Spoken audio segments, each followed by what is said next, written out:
Team Femme.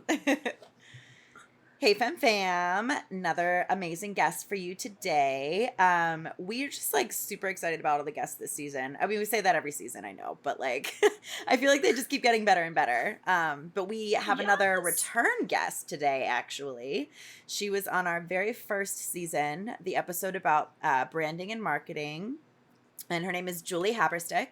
We met her at AT&T Shape, right? Is that where we met her on the Warner Brothers lot? I'm going to say yes. I think that's how we first met. Yes. She was like one of the first members of the Fam, OG.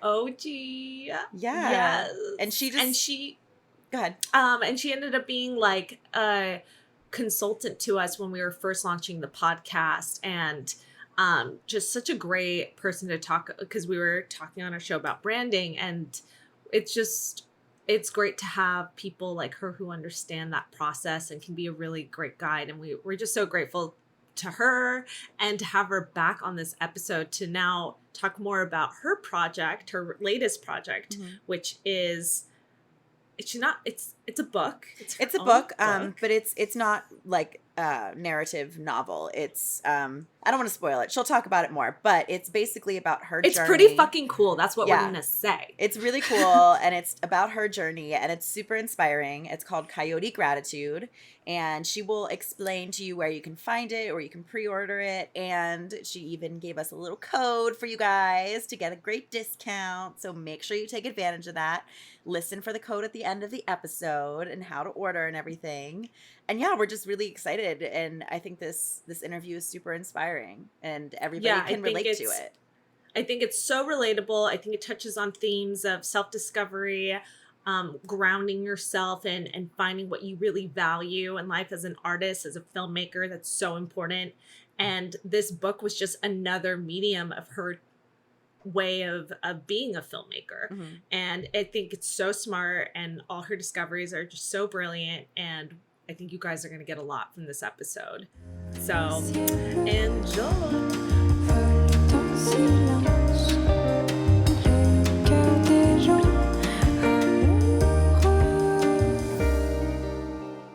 Yeah, so Julie, what about you?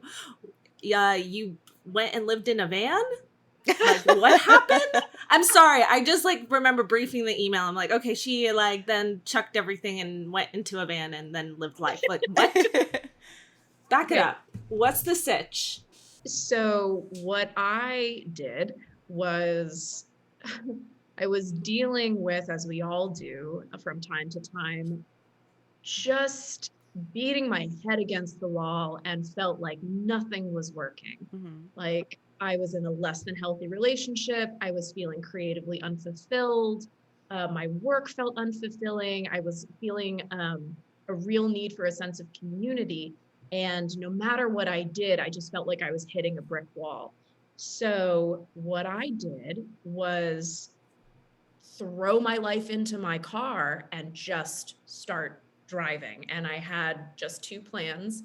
One was I knew I was headed east, and that my first night was going to be in the Grand Canyon. And everything else I was going to have to just figure out. And oh my God. So like literally just on the micro level, you are like, peace out, apartment, goodbye. My whole life is now in my car and I'm just headed east. Like that's how serious we were. We were like, I was working remotely before it was cool. So I did talk to my job and say, hey, I know there's people on our team that are remote. Can I work remotely? So smart. Yeah, which was great. And I don't think I would have been able to really do the trip without that flexibility. But yeah, I was hoping to kind of get recentered and get reconnected with my own intuition and possibly find the kind of life that really suited me. And by some magical twist of fate, that happened. Along the way, I was collecting poems and short stories and personal essays and pictures, mostly to share with my family through a password protected website so that they knew that I was alive. And by the time the trip was really over, I looked back at all that and it was a nonfiction coming of age story. So it felt almost imperative that I put that in the world in a different way. Yeah. Wow. How cool. And How how fucking inspiring. cool. I know. And I think the big takeaway there is like listening to your intuition and just like, because that's not an easy leap to make. And did you have friends and family tell you were absolutely insane, or were they like, and some people are like, Julie's got it, like she'll figure it out, fuck it, we know her, like she got it, like, what was that lead up to making such a bold choice? So oddly enough, I was engaged at the time. Holy shit. I got proposed to. We were in Paris at the time, actually, and that kind of became the catalyst because all of a sudden I was looking at what is the rest of my life, and it made me uncomfortable. So fortunately, that engagement did not last very long, and I was talking to my grandma actually, and about the kind of process of breaking up. And she said to me, if you could do anything right now, what would you do? And with no consequences. And I said, I just keep thinking about throwing everything into my car and just heading east. And she said, and I quote, well, I guess you better fucking do it. Love it. Oh my God. Yes, Chima. Oh, my heart. That is amazing.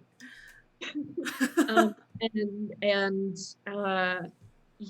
it took a while for me to actually decide that Sure. really felt like the right next thing. But I feel like whenever those critical moments come, it's a flight or fight moment. And funny enough, not just the trip, but also the process of funding and publishing the book has all kind of connected back to trusting yourself and recognizing the power you have as really the arbiter of your success and kind of the author of your own creative autonomy. And that has been just such a cool lesson for me to be learning over and over again as a filmmaker and a storyteller.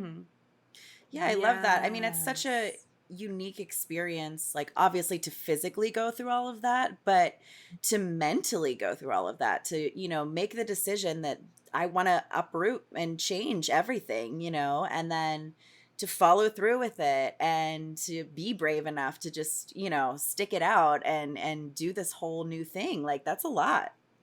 Thank you. Thank you very much. No, congrats. I just love that. Be the author of your own autonomy. That is just, that is the tea, y'all. I just think that, it could be any decision that just translates so well, like you said, to film. Even now, it's like trusting yourself and your instincts and having the confidence to move forward on that.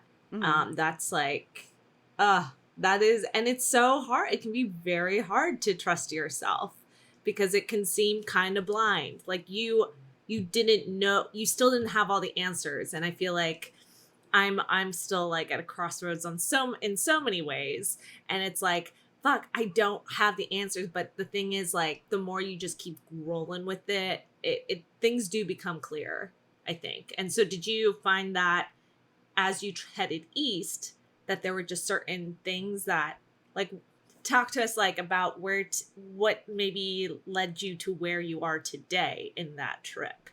Oh my goodness. Well, something I definitely learned over the past, I would say 2 years or so, has been as long as you hold on and as long as you are physically okay, as long as you physically survive, you will get through anything. there is always light at the end of the tunnel. You're always going to come out better than you were. And the book itself really takes me through a bit of an understanding of that.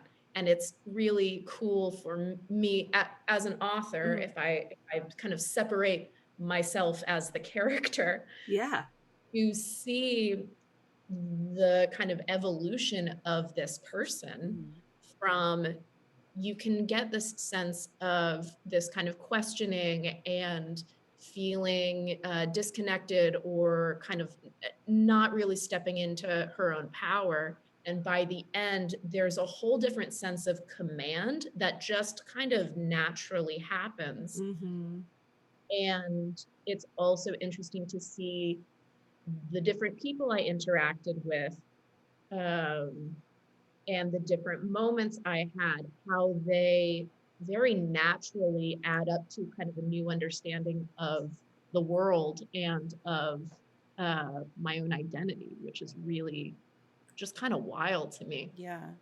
If that answers that question. Yeah, It no, does, yeah. it does. It totally does. Because I think, like you said, through when you make a fight or flight kind of type of decision, you have to then just rely on your instincts. And I think the more then you begin to trust that, because that's all you have, like that's all you're left with, even on a film set, you're just left with those critical quick decision moments, and you have to roll with it, and you can't do that without confidence and just once you start to see like, okay, yes, I can solve this, I can do this, you start to lead. And then if it's applicable in your life, I feel like you were just then really leading yourself to where you ultimately needed to be. And I think finding identity is so important, especially when you feel like you've lost it. I think we've all related that. And like anyone listening to this probably has had a moment.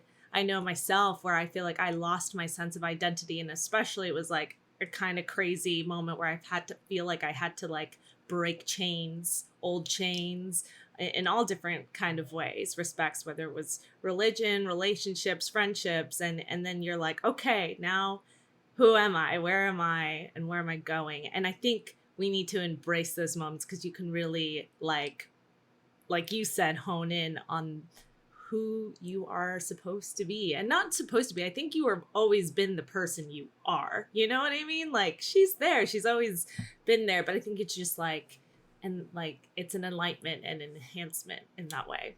Okay, I'm blabbing, but you know what I mean? You know what I'm saying? Does that make sense? Yeah, and I think that experience really allows you to grow, because I think everybody goes through, like you said, everyone goes through that kind of identity crisis at some point, and it's really just like coming into yourself as an adult, like coming of age, but at the same time, different people experience that to different levels, and this is kind of an extreme version of that, like you went and like physically did all of these things, but I think that allows you to have a more intense experience too. Like it really forces you to get to know yourself and what you want and make those split decisions, Absolutely. Absolutely. I 100% experienced all of that. I have Oh to my ask too, God. did you see Nomadland? Because that's what this is making me think of. I haven't seen it yet. That is on my list, and I'm very excited. I've heard so many things about it, so not yet, but it's on the list. Yeah, highly recommend. What advice would you give to someone who feels like they're maybe stuck, or they feel like they've lost a sense of themselves? I mean, I don't think your advice would necessarily be like, yeah, everyone go take a road trip. You know what I mean? Like that's not, but I guess some key things where it's like, oh, you could take it to this kind of capacity or this level. Like, what would you say going through something like this? I think something that I learned that I find still very valuable in shaping my life and my work is focusing on what are your values? Like what do you value in your life? And what areas of your life are spotlighting that and supporting that, and what areas of your life are either hindering or not supporting that. And when you really break that down and really go through, okay, here are the 5 things that I know I want out of life, or I know I value in life, it's kind of crazy to see how quickly you can change your situation to make it more of what you're looking for. That's Mhm. the biggest thing I would say. Um, and for me with the trip, I think I had lost sense of what those values were. And even on a smaller level, sometimes it's nice to just take some breathing space to allow yourself the distance to consider what those values are and what different shifts you might need to make in order to live the life that you want and that would be best for you. I love that. Yeah. That's such an important thing to like really to know what your values are, you know, to know what is important to you in life. Cause I think that when you don't really consider that, it's just like, oh, well, of course, it's like, it's family, it's relationships, it's, you know, but it's like, no, not necessarily. It is different for everyone. And it's so important to know that about yourself. I agree 100%.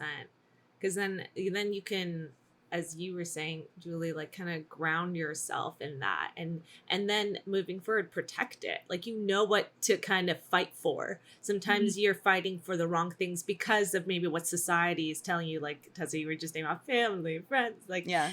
that's great and all, but what is it about maybe specific people or things that you want for yourself? And I think I love that, taking the time to distinguish that. Yeah, you're gonna know what to protect and maybe realize why you're unhappy or feeling a certain way. Sometimes it's really hard to pinpoint why you're feeling like, it's happened to me. It's like, why am I all of a sudden really down? Like, what is it? And then when you can really nail that, you're like, oh yeah, I'm not living what I like, the way I need to be for myself, you know? And then it's like clear. I love that you said that, because I think, yeah, I've definitely had aha moments like that. For sure, for sure. So relatable. The thing that I think can be difficult about that sometimes, and you hit on it, is society or certain norms might be telling you to do one thing and they don't always align perfectly with your values. And that is something that I still struggle with, I'll admit. But I want to acknowledge that for anyone who is perhaps shifting into a less traveled path. It does get difficult sometimes, I think. Yeah. Yeah, I mean, even just something as simple as like wanting kids versus not wanting kids, like, right? Like, it's just such the norm to like, oh, yeah, you're going to raise your own family. Like, at some point, I realized, hey, I love kids, but like, I don't want my own. I want to give them back at the end of the day, you know? And even just having that realization is like, feels like you're, you know, going against what is supposed Tessa, to, like, it's my crazy. poor mother listening in on this podcast, she is just like, but Tessa, have kids. She's always asking me. It's okay, Mom. See, I told you. Tessa's chill. She's good. I'll just babysit your kids, Carolina. It's fine. Exactly. And that's still like, we'll see. No. But yeah, I love that example. Absolutely. No, I think it's important too that you said, just because you went on this like journey, that it's not over. You're still processing like things for yourself. That takes so much time. It doesn't happen like after one trip and stuff. But I think through writing this book, I'm sure that's like given you so much insight to what it is that you're processing and what you're growing with. Absolutely. What was how long did it take you to write it after the trip? So I wrote most of it on the trip itself. It was never intended to be a book. It was always just intended to be this little private tracking device, pretty much. And it was only after I finished it completely that it felt like it wanted to be a book, and far be it for me to not let something be what it wants to be. So that was that process. Uh, I do want to add, you talked about at the beginning of this conversation, the value of different mediums and the Mhm. value of different media. I have to admit, I am mostly a filmmaker. And a performance poet and a storyteller, but this is my very first book. And as I said, I did not set out to write a book, Yeah. but what I'm hopeful will happen with this book is I hope that it's going to introduce folks to my voice Mm-hmm. in a different way. So, Mm. should I produce more films in the future, this audience that I've cultivated, and we crowdfunded for the first part of the pre-sales for the book, we raised $10,000. And I think we have over 130 orders for the book. Wow. Very, very excited, very About to proud. have 131, 132. Like, sorry, we just send us the link, girl. I'm sorry, we started a Um, game, but abso-fucking-lutely. Keep going. um, the hope for me is that I'm going to be able, through this book, to introduce people to my voice and the kind of experience I can take people on in a very personal way. Mm-hmm. And that has applications beyond just, oh, I'm going to make a film, or oh, I want to write a book. That's really kind of a coming out of, hey world, here I am as an artist. This is what I can do. These are the journeys I can take you on. And my hope is that there will be an audience that goes, cool, we're into that. I would love to see the next piece, or the other formats that you publish in or promote, pardon me, or produce in.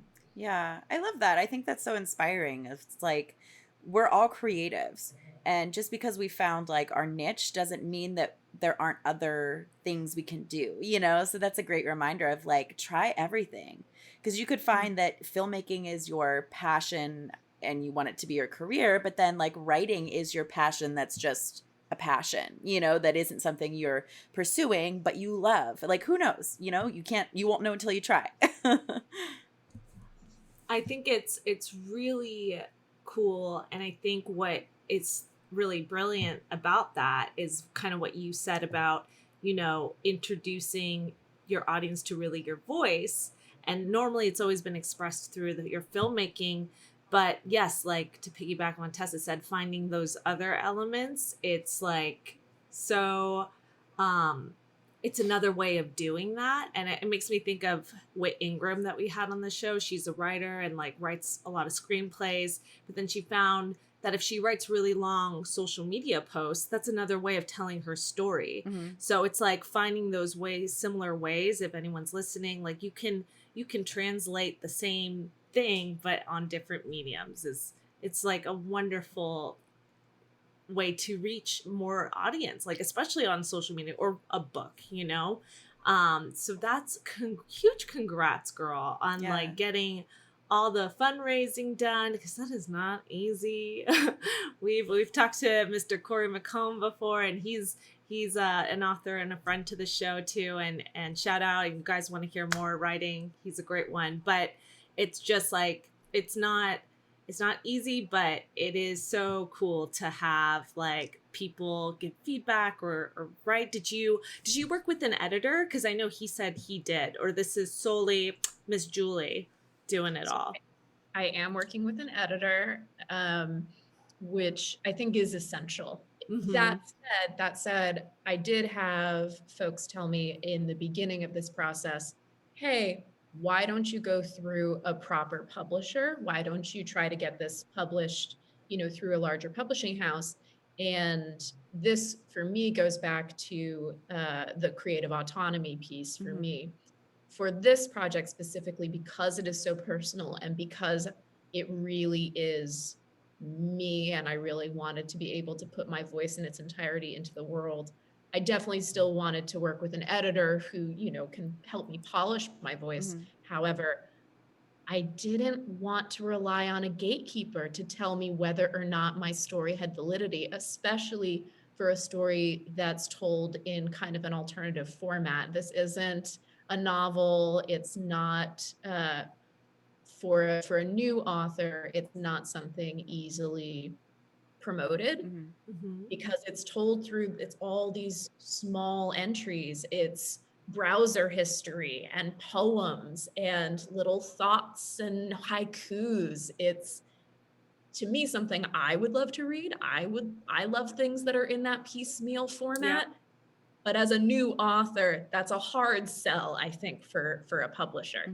So I found great confidence and a kind of personal power in saying, no, this is not for someone else to pass judgment on. Obviously, I want to grow my team and make sure I'm putting out the best possible product I can.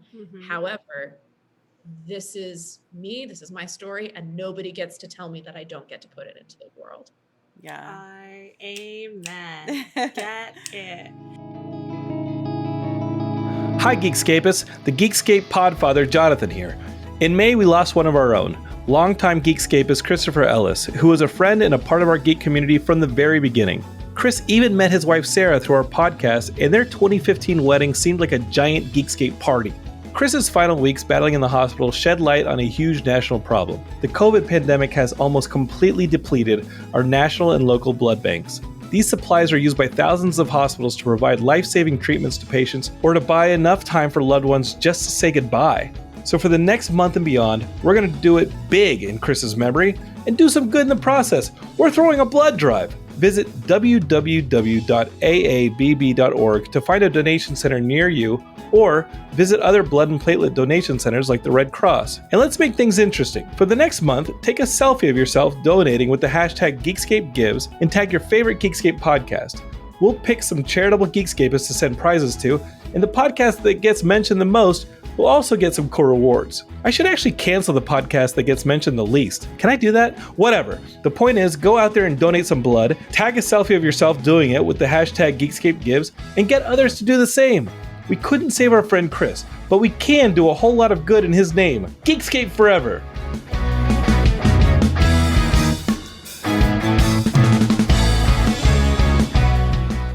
No, and Corey said he's a huge fan of self-publishing. He highly recommends an editor. So I love to hearing that just kind of is like, yes, that is definitely, I think, smart and so helpful to have someone, even like it's screenwriting, you know, it's like me and Tessa working together. I'm doing the writing, but having someone else who understands the story so well, the characters, the voice, it's so important. So no, who needs a publisher? Yeah, no.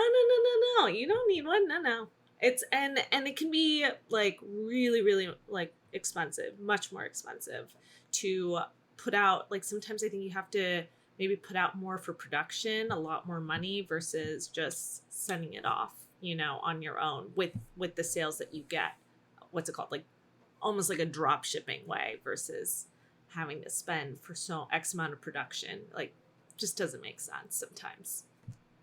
Well, and that is something that I'm kind of mitigating a little bit by doing the pre-sales. What I've done is I'm getting enough orders to do a bulk order to kind of keep the printing costs down. And then I'll be able to shift into kind of a print on demand model. What I did want to add is I did start an LLC so that the publisher is not just me. It actually will be coming through a company that is registered in the state of Louisiana to do several creative development services, inclering book publishing. So I'm very excited about that. Nice. Congrats on that. Congrats. Very That much. is so exciting. And like, again, that's something you wouldn't have seen yourself probably doing as just a filmmaker, right? Or did you feel like... So truthfully, I had been looking to start that LLC since I formed this, it's Citric Productions LLC, which is the production company that I've done all my films under since I was 17. And I had always dreamed of making an LLC, but never found quite the right time. And correct, I had never really imagined myself as a book publisher, but I I've recognized I am one. I found the funds, I've found the printer, I'm doing the marketing. Like I'm a one person team at the moment, but I'm a publisher, and hopefully or possibly I'll be able to publish other folks' work moving forward. So that's exciting. Yeah. Oh, That's what's so awesome about an LLC is like it doesn't force you to have to do anything else if you don't want to do anything else besides just publish your own work, but it allows you that freedom because it makes you an actual business, you know? So, yeah, that's exciting. It's very legitimizing. Yes. We do love that word. season 1, baby. Season 1, FemmeRegard Podcast. Wow. So you have that in the works. That is just so crazy. I love it. I love it. Do you think this will inspire you to write a second book? That's such a great question. Oh my God. Am I a podcaster? Am I a podcaster? Sorry, just needed to pimp that out. I feel like I would let the book come to me. If there is another story that really needs to be told in this format specifically, I will absolutely tell it. I loved collecting all the material that really became this story. I love putting this kind of stuff into the world. I love putting deeply personal work into the world. I think it is something. It's hard, but it's like the best, I think. So whenever something that I'm also discovering and learning over and over is when you decide to really make yourself vulnerable and put that very personal work into the world, you not only give other people permission to be vulnerable themselves, you also give them permission to feel less alone, which why else are we doing this stuff, you know? Yeah, I love that. Yes, I 100% agree. I think you can, it like, yes, it heals you, but it really serves others at the same time. So I love that. And I'm excited to read it because you said it's an alternative kind of book to what your typical novel is. And I love that shit. So especially as creatives, filmmakers, we're visuals, you know, we want to see that. And Right. I just think that's so cool. So I'm really excited to read it for not only the story, but also the format. Like that's so fun. Yeah. I do. So the pre-sales are still going on my website, and I did set up a little discount for any listeners. If that's interesting. Oh my God, guys. Fam, let's hear it. What's up? Oh my God, So- thank you. Literally my pleasure. Literally my pleasure. The discount is FEMME20, so FEMME 20, and it's at coyotegratitude.com, and it's for anything you want to order. And That's Oh my awesome. Thank you so much. Thank you, Julie. Wow. Surprise. Yay. I love that. Thank you. We love that. We Yeah. love this. We love the community. Yes. Thank you. Blessing us. my pleasure. Literally my pleasure. What, do you have a favorite, I don't want to, like an anecdote or because I want us to save the story for, you know, reading it, but is there like a person or like favorite little anecdote from the book that you want to share? Little tease, Little preview. little preview. I would be happy to share the introduction to the book, which is just, you know, it's a little 5-line. It's a note to self and others. And there's also an irreverent haiku that I'm also happy to share. Yes. Yes, please. So the introduction is a note to self and others. Hey there. Figured I'd welcome you to this moment, mostly because you're new to it, like me. Know that you're among fellow travelers, and whichever way you choose to go, there's a piece of us with you. Love that. So that's how the whole book starts. I love that. And then the irreverent haiku is dedicated to a gentleman that I met at a coffee shop in Annapolis, Maryland. And it goes, Nick, your sad, sad dick doesn't excuse you, you prick. Go home to your wife. Love it. There's the trailer for the book. Yeah, perfect. Thank you. Thank you. Permission to clip. No, that's amazing. I love. Thank you for sharing that. And I bet that's just like, yeah, a sprinkling of all the like people you've ran into. I can imagine. Like, did you find yourself being more extroverted? Are you an introvert or an extrovert? I am very much an extrovert with some introverted tendencies. Yeah. But especially for the trip and for several moments in my life where I've found myself in a new place without any support system or anything to really lean on, Mm-hmm. it just makes sense to me to run into the world and just trust that it's going to be okay and put yourself in positions where you're going to meet cool people or interesting things. And that is really exciting and scary. And I definitely traveled with mace in one pocket and a knife in the other. Good. Smart. Yeah. Cool. We love that. But I am a bit of an extrovert, and it did definitely serve me on the trip. And there are some very colorful people across the spectrum in this piece. Love that. That's the way you got to do it. You really like, you know, if you're going to do something like that, you really just have to jump in, you know, fully. So yeah. But be safe. Carry the spray. Yeah. Don't go crazy. No, because I used to, and I'm better at this now, but I used to be a chatty Cathy with strangers, and like, because I'd want to, like, when I lived in New York and then moving to LA, and you want to have experiences and talk to different people, and that's great and all, but not everyone's a good person. Some people, you know, think you're cute and think you're dumb and want to like, you know, like, you got to be safe. So I think you did it the right way.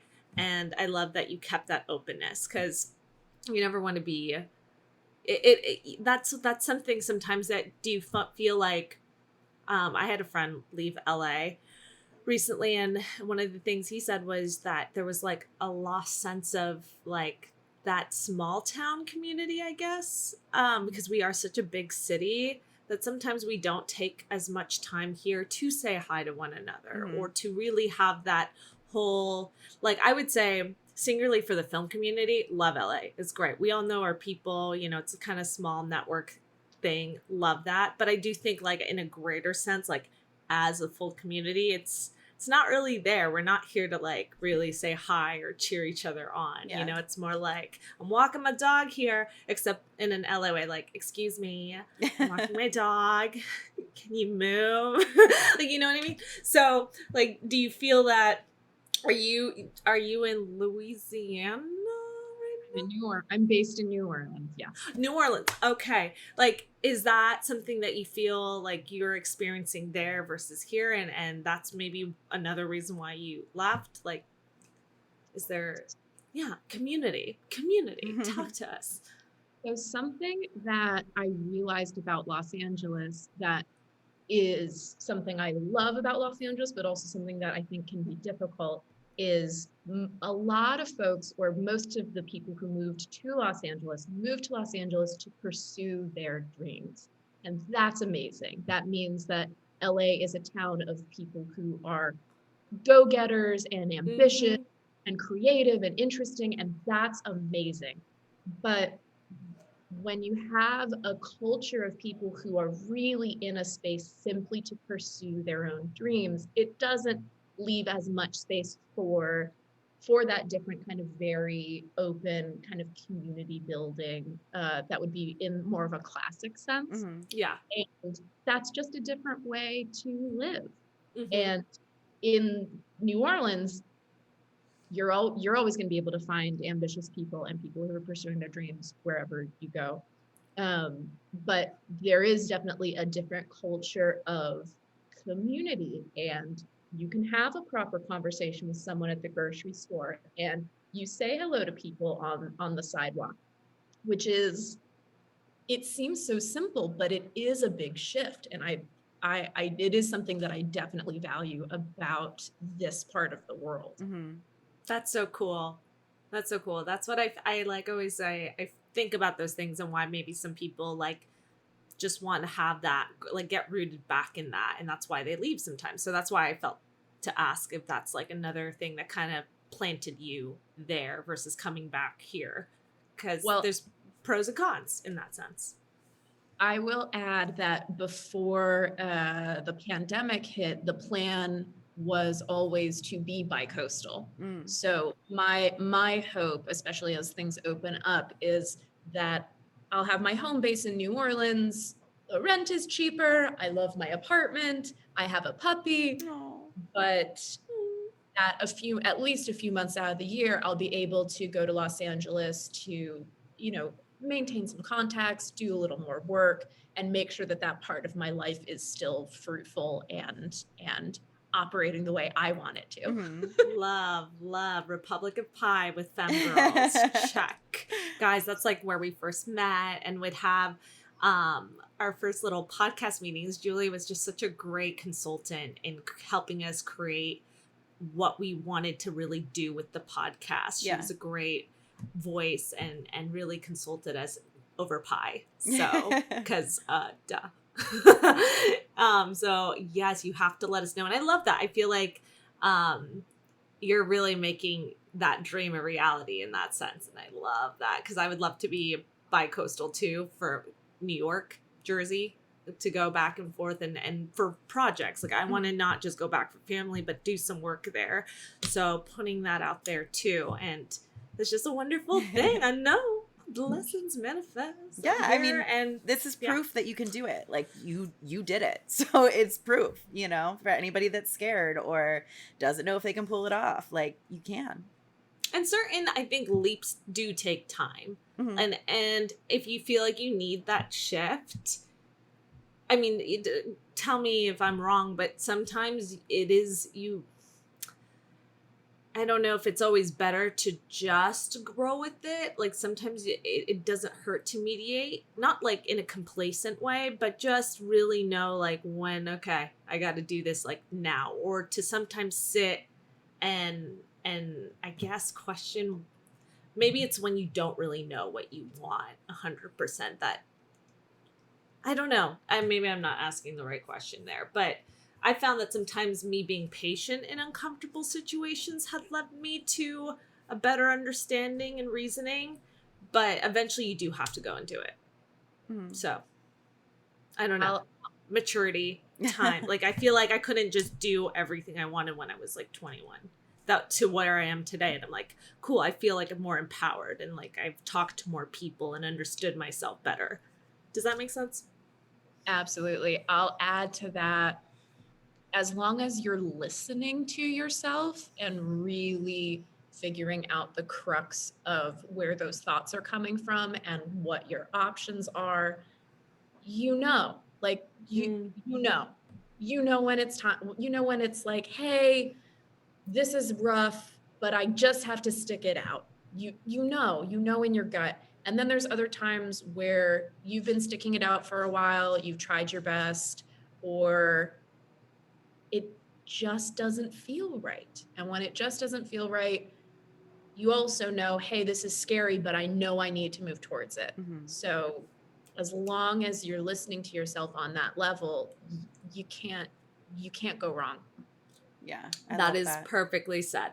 Thank you. Thank you, Julie. That is like what I like, cause yeah, that's what I mean. It's like, sometimes, like that you need to like kind of sit in it, in the discomfort or something that's just not the greatest for a moment more. But then there's like that point where you're just like, yeah, I can't do this anymore. Like it's done. We're done. We got to move on. Yeah. And you got to just do that. Yeah. I love that you said that.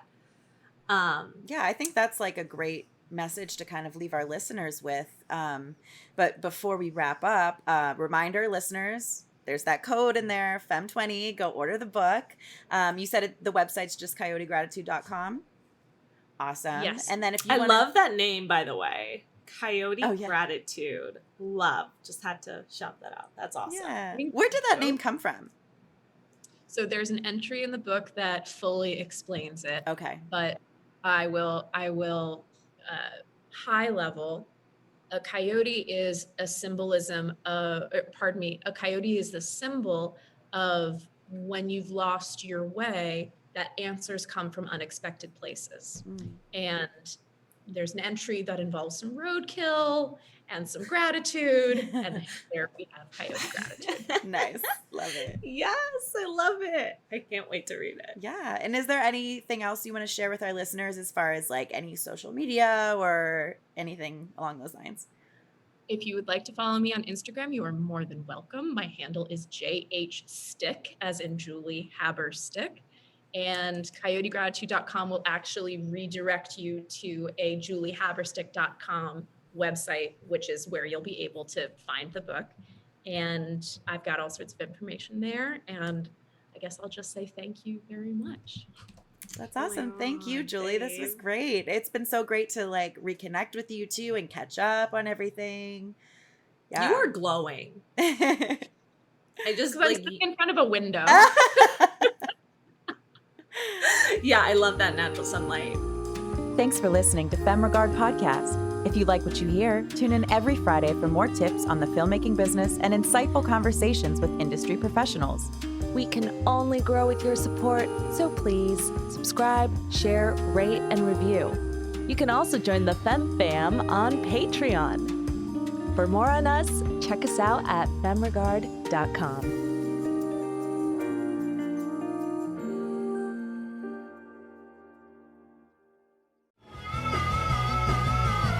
You're listening to the Geekscape Network.